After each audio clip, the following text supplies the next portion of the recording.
Bagaimana kamu tahu kalau ini sudah siap?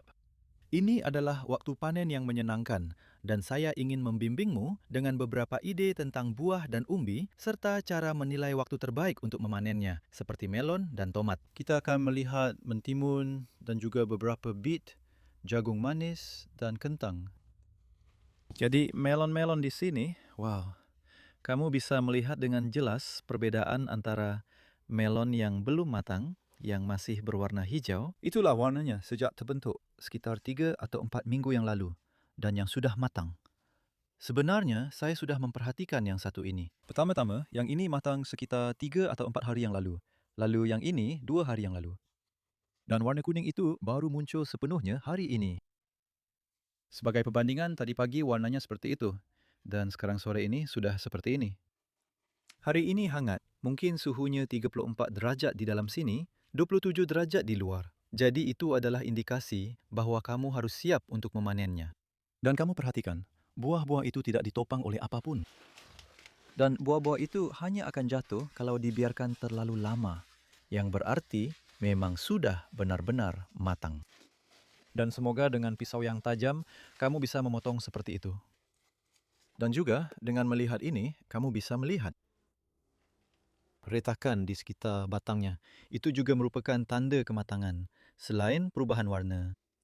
Dan yang paling utama, petunjuk terbesar adalah aroma yang luar biasa ini. Kamu akan langsung merasakannya begitu masuk ke rumah kaca saat ini. Jadi, kita lihat sebentar yang satu ini dan lihat seperti apa bagian dalamnya. Lalu saya ingin menunjukkan satu atau dua melon lainnya dan bagaimana perbedaannya. Ini akan berwarna oranye, saya harap, karena ini adalah Charente. Dan dagingnya biasanya berwarna oranye. Dan ini adalah varietas yang disebut Alvaro. Wah, lihat itu. Saya akan mencicipinya. Saya tidak bisa menahan diri. Dan saya menyemai benihnya pada tanggal 28 Maret. Ditanam di sini awal Mei, tepat sebelum cuaca cukup dingin. Ya. Rasanya lezat seperti yang kamu harapkan. Dan juga terbantu karena daunnya masih hijau. Kadang-kadang pada melon, daunnya bisa layu sebelum buahnya matang, atau saat buahnya sedang matang. Dan itu mengurangi rasa karena daunnya tidak cukup melakukan fotosintesis untuk menghasilkan lebih banyak gula. Dan ini juga terbantu di sini karena saya menggunakan predator tungau laba-laba merah. Karena hama itu bisa benar-benar merusak daun pada akhir Juni atau awal Juli. Sekarang sebenarnya tanggal 21 Juli. Jadi ini sebenarnya yang paling hijau yang pernah saya miliki. Jadi cek tautan untuk membeli predator tungau laba-laba merah itu di deskripsi video. Ini adalah varietas yang berbeda yang disebut Emir, dan sekali lagi Anda bisa melihat buah ini mulai retak. Dan aroma yang harum juga. Jadi saya benar-benar merasa ketika Anda melihat itu. Itu berisiko jika dibiarkan terlalu lama. Saya ingin membiarkan tangkainya tetap menempel. Sebenarnya saya akan menjual ini ke Three Horseshoes Pub. Mereka akan jauh lebih awet jika Anda berhasil menjaga batangnya tetap menempel. Anda tahu, kalau tidak, mereka akan jatuh ke tanah. Saya akan meletakkannya dengan hati-hati di tanah dan mengumpulkannya nanti. Dan kemudian di sini kita punya melon yang berbeda, yaitu Ogen. Dan dagingnya berwarna hijau. Dan kamu bisa lihat warnanya cukup hijau saat tumbuh. Tapi yang ini baru mulai menguning. Sekali lagi, ini matang cukup lambat, mungkin butuh 4 atau 5 hari sebelum benar-benar matang, dan kamu bisa lihat tahap berikutnya di sana. Saya juga membiarkan beberapa tetap di tanah, dan itu akan berubah menjadi kuning cerah, mungkin dalam 2 hari, dan itu menandakan saat yang tepat untuk memanennya dan memakannya. Kalau tomat Itu agak berbeda, tergantung pada varietasnya, dan kamu bisa melihat berbagai warna di sini. Ini adalah tomat kuning, dan itu sudah pasti siap dipanen. Dan untuk tomat beef, mereka tidak selalu mudah dipetik. Mari kita lihat, apakah yang satu ini bisa? Tidak, jadi yang ingin saya lakukan adalah menjaga tangkai tetap menempel pada kelopak. Jadi saya menggunakan pisau untuk memotong tandan, dan itu bisa. Ini bisa terus matang meskipun sudah dipetik dari tanaman. Sebenarnya ini sudah siap sekarang, tapi kamu bisa memanen tomat saat mereka berada di tahap mulai berubah warna, begitu istilahnya. Saya tidak melihat ada di sini, sebenarnya tadi ada satu di sana. Dan ini adalah jenis oxheart kuning oranye yang baru mulai matang. Kamu bisa memanennya sekarang. Dan tomat itu akan matang meskipun sudah dipetik dari tanaman. Kehilangan rasa dari cara itu sebenarnya cukup kecil. Sedangkan untuk tomat cherry, mereka jelas lebih baik seperti Sun Gold ini jika dibiarkan di tanaman sampai warnanya benar-benar merata. Jadi ini sudah siap sekarang dan kelihatannya luar biasa ya. Dan ini tadi saya lihat sebelum kita mulai merekam, dan yang satu ini sebenarnya jatuh saat saya sentuh. Jadi itu adalah tanda kematangan. Dan bagaimana yang seperti ini memang mudah lepas seperti itu. Dan juga retakan di sekitar sini, itu tidak perlu dikhawatirkan. Saya juga tidak masalah dengan itu. Dan buahnya masih sangat enak untuk dimakan. Tapi itu juga merupakan tanda kematangan. Dan saya punya keranjang di suatu tempat yang akan saya gunakan untuk menaruh ini. Lalu kita akan pergi keluar dan kita akan melihat semangka. Jadi di dalam terowongan plastik kamu bisa lihat, wow, ada banyak tomat yang tiba-tiba matang. Semua ini terjadi baru-baru ini. Dan ini menunjukkan bagaimana kadang-kadang kamu menunggu dan menunggu, lalu sebelum kamu sadari, kamu punya lebih banyak dari yang kamu harapkan. Di sini ada semangka yang baru saya perhatikan beberapa hari ini saja. Karena semangka cukup lama hanya tumbuh tanpa berbuah dan tidak ada buah, lalu tiba-tiba mereka menghasilkan buah seperti ini. Dan salah satu indikasi kematangan adalah dengan mengetuknya. Sebenarnya itu memang terdengar agak hampa, tapi kamu mengharapkan bunyi yang benar-benar kopong. Saya akan bilang kita belum sampai di sana. Tapi sebenarnya setelah saya bilang begitu, sulur kecil ini sulurnya.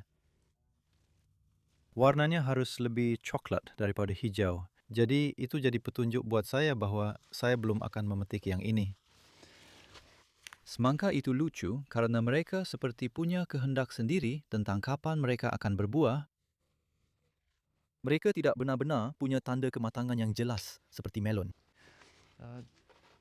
Seperti melon-melon di sini, hasil panen Alvaro yang luar biasa, lagi-lagi hanya dari satu tanaman. Tapi kamu bisa lihat semuanya masih hijau dan di dalam terowongan plastik. Terowongan plastik itu tidak sehangat rumah kaca. Dan ini bagus karena memberi saya panen bertahap. Lebih banyak emir di sini, semuanya masih hijau dan ogen juga, jadi tidak masalah. Tidak perlu buru-buru di sana selama mentimun masih ada. Mereka sudah berbuah selama lebih dari sebulan sekarang dan kamu tahu, kamu punya fleksibilitas, itu terlihat bagus. Kamu bisa meninggalkannya untuk 1 atau 2 hari lagi, itu akan semakin besar. Tapi sebenarnya, menurut saya, lebih baik memetiknya pada tahap seperti itu, karena itu mengurangi beban pada tanaman. Itu faktor lain. Jika energi tanaman dipakai untuk membesarkan mentimun ini, tanaman tidak punya banyak tenaga untuk menumbuhkan buah-buah baru di bagian batang yang lebih atas. Jadi itu juga perlu selalu diingat. Dengan tomat juga, Anda tahu, jika Anda membiarkannya terlalu lama di tanaman, mereka masih berusaha membuat banyak yang baru pada waktu seperti ini. Dan kita bisa dengan cepat melihat mentimun luar ruangan, hanya untuk perbandingan. Karena yang tadi itu mentimun yang ditanam vertikal. Yang merupakan mentimun besar yang kita tanam di Inggris khususnya. Dan banyak orang terbiasa membeli mentimun seperti itu. Dan mereka ditanam dalam kondisi terlindung. Secara vertikal, sedangkan yang ini lebih seperti mentimun kebun dan di sini hanya ada 2 tanaman. Dari varietas yang disebut La Diva. Dan, apakah ini sudah siap? Ya, saya akan bilang iya. Karena bukan karena ukurannya besar, tapi karena mereka sudah siap. Tanaman-tanaman ini masih muda. Mereka belum tumbuh banyak. Ketimun-ketimun ini mulai membesar di bagian atasnya dan kamu bisa lihat di sana mulai gemuk. Jadi saya akan memotong yang itu. Dan sebenarnya saya juga akan memotong yang ini. Dan tanda lainnya adalah jika kamu melihat ada kerusakan kulit seperti di sini. Dan itu bukan masalah. Karena dengan ketimun, Kamu bisa dengan mudah mengupas kulitnya dengan alat pengupas sayur. Saya melakukan itu, saya suka karena saya bukan penggemar kulit ketimun, tapi saya sangat suka dagingnya yang berair. Saya menaburkan sedikit garam pada ketimun dan membiarkannya selama beberapa jam, dan itu benar-benar membuatnya jadi lebih manis. Jadi semua itu adalah panen yang luar biasa dari 2 tanaman kecil ini yang sudah ditanam di tanah lebih singkat daripada yang ada di terowongan plastik. Tidak terlalu hangat, tapi sekarang di sini sudah benar-benar hangat. Mereka akan memberikan lebih banyak hasil panen lagi. Dan sekarang kita akan melihat jagung manis.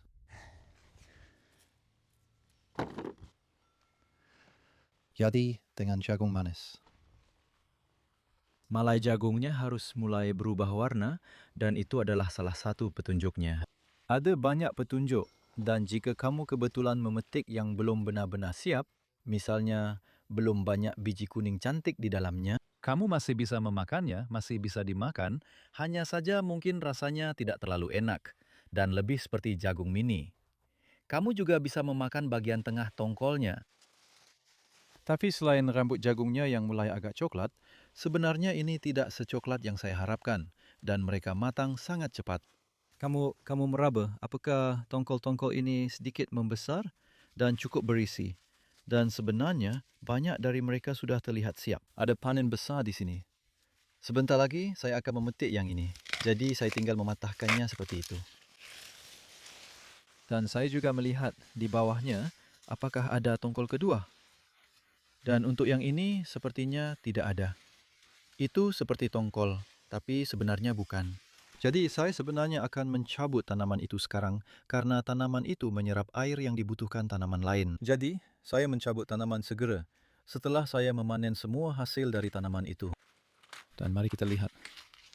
Wah ya, lihat itu. Jagung yang indah dan kamu bisa lihat bulirnya terisi dengan sangat baik. Dan itu terbantu dengan menanamnya dalam blok seperti ini. Itu tidak wajib. Saya pernah menanam jagung yang bagus dalam barisan. Itu bisa dilakukan, tapi kamu tidak akan mendapatkan biji jagung yang terisi sepenuh ini. Karena yang terjadi di sini adalah serbuk sari jantan jatuh dari bagian atas ini. Dan itu mungkin terjadi sekitar sebulan yang lalu. Dan kamu membutuhkan serbuk sari jantan untuk jatuh di setiap rambut ini yang mengarah ke bawah. Setiap rambut ini terhubung ke jagung manisnya. Jadi, wow, saya tidak bisa menahan diri untuk mengupasnya. Mari kita lihat apakah saya bisa mematahkannya. Tidak, saya tidak bisa. Tapi ya, ini juga adalah varietas super manis. Yang berarti kamu tahu, ini bukan hanya soal kapan memanennya, tapi juga kapan memakannya. Dan varietas super manis ini tetap manis jauh lebih lama dibandingkan dengan varietas lama hasil penyerbukan terbuka yang tentu saja masih bagus untuk ditanam. Tapi yang itu adalah yang harus kamu makan secepat mungkin setelah dipetik, karena kadar gulanya akan berkurang. Sedangkan yang ini, kadar gulanya tetap terjaga. Dan tepat di seberang jagung manis, kita punya kentang.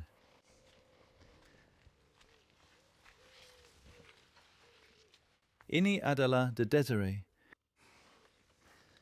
yang merupakan kentang musim utama. Jadi apa artinya itu? Kentang musim utama dipanen lebih lambat. Ada kategori kematangan pada kentang. Varietas awal biasanya dipanen pada awal hingga pertengahan Juni, sedangkan varietas semi awal pada awal Juli. Sekarang kita sudah di akhir Juli. Biasanya sebenarnya di bulan Agustus, kentang musim utama jika mereka belum terkena penyakit hawa kentang. Jadi ini tanpa menggali dan saya memanennya hanya dengan menariknya.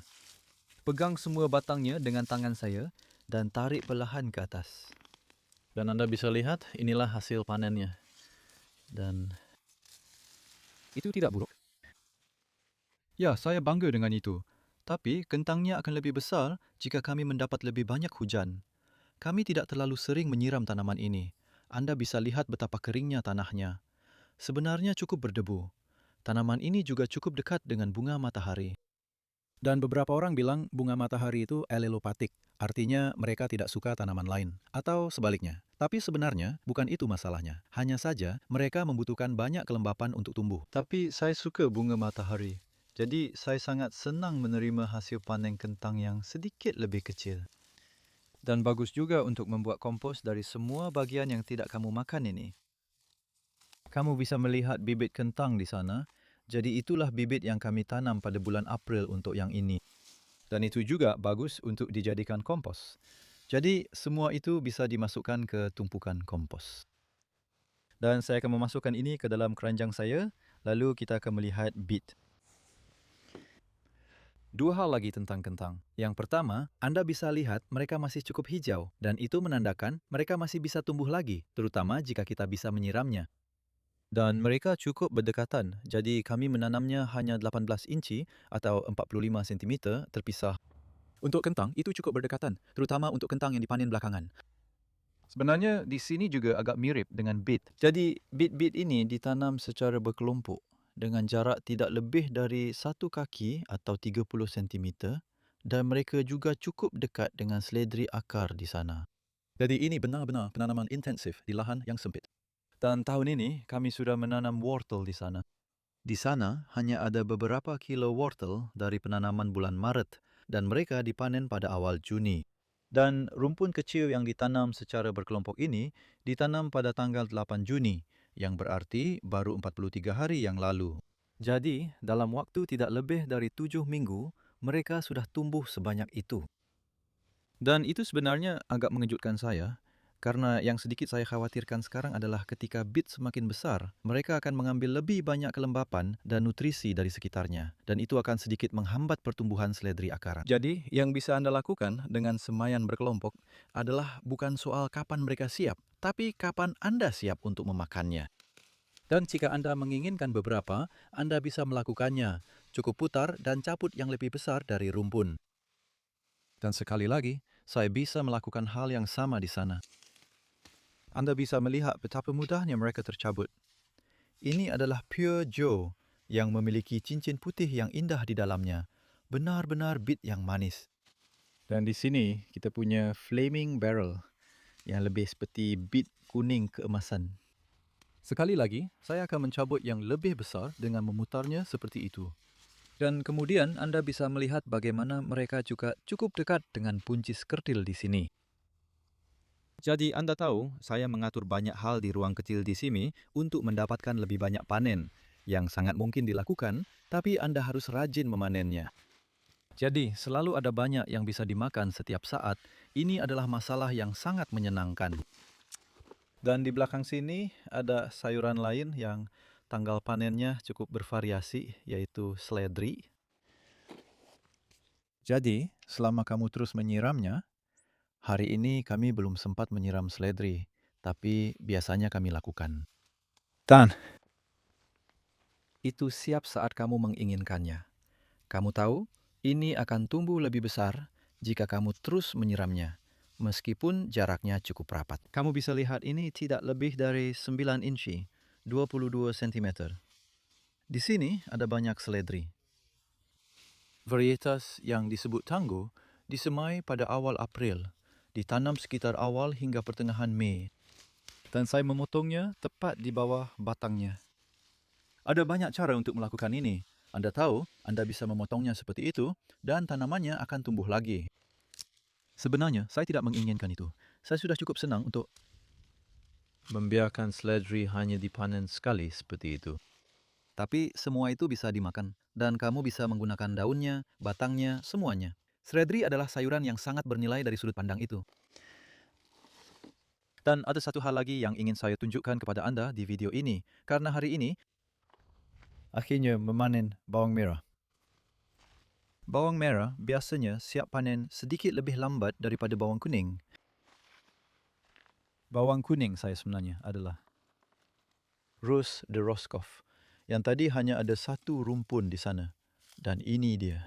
Dan kamu bisa lihat betapa indahnya warna mawar atau merah muda pada umbinya. Kamu juga bisa lihat bagaimana bagian atasnya jauh lebih kering dibandingkan dengan bawang merah, Red Baron di sini, yang ditanam dari biji, rumpun yang disemai bersama lagi. Tidak ada tanaman yang berbunga dini jika ditanam dari biji.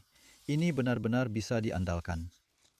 Dan umbinya berukuran cukup besar, tapi lihat betapa hijaunya daunnya. Jadi dengan bawang, kamu tidak selalu menunggu daunnya menjadi kuning. Tapi sebelum kami mencabutnya hari ini, mungkin sekitar 3/4 batang-batangnya sudah rebah. Kami meletakkannya seperti ini untuk memastikan semua batangnya. Jadi batang-batang itu ditekan ke bawah agar benar-benar memastikan lehernya rapat. Jadi, kamu tidak ingin leher yang tebal agar mereka bisa disimpan dengan baik saat kamu hanya memotong bagian atas yang kuning. Jadi, ini akan dibiarkan di sini selama sekitar seminggu atau 10 hari. Mereka baik-baik saja di bawah sinar matahari. Tapi sebaiknya posisikan mereka menghadap ke bawah jika bisa. Dan mereka akan perlahan-lahan matang. Dan kemudian di sini untuk mengakhiri ada jenis bawang yang sangat berbeda, yaitu Long Red Florence atau Tropea longa. Dan ini memang indah sekali. Bawang ini tidak terlalu bagus untuk disimpan lebih dari sekitar bulan November atau Disember, tapi rasanya sangat manis dan lezat sehingga saya suka menanamnya. Dan ini juga ditanam berumpun. Dan ya, memang tidak banyak tanaman di sana. Tapi kamu mendapatkan semua bawang ini. Jadi, cek juga video saya yang lain tentang multi-sowing dan hal-hal lainnya. Ini memakai metode tanpa olah tanah. Itu benar-benar membuat hidup jadi lebih mudah, karena bawang bisa cukup sulit untuk disiangi jika tidak begitu. Dan kami akan segera menerbitkan video lain tentang cara menanam semua sayuran indah ini dengan lebih detail.